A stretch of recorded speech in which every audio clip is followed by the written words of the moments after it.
Gates open, they're up and racing. Dayang draws for your lead. Amazing pace running in between runners, moving up by the rail. D of Jade. Dreammaker down in fourth. Mana is racing in fifth, followed by Pochi. Then comes Sugar Daddy, and Mogul is the early trailer. Heading towards the last 900. Now we have Amazing Pace in command, followed now by Dreammaker in second, running by the rail third. Mana, Dayang drops back in fourth by the rail. D of Jade, Pochi moving up, Sugar Daddy second last, and Mogul is still running in behind them.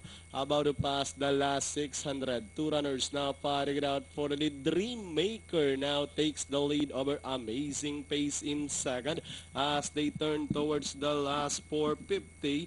Dreammaker, the lone gray galloper, now leading the field, followed by Amazing Pace.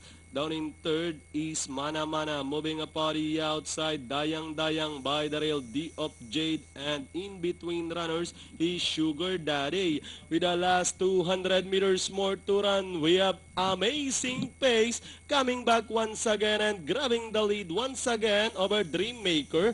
And with the last 50 meters, it's Amazing Pace winning this race by about 2 over Sugar Daddy. Then comes Dreammaker, Dayang, Mana for your Pentapex.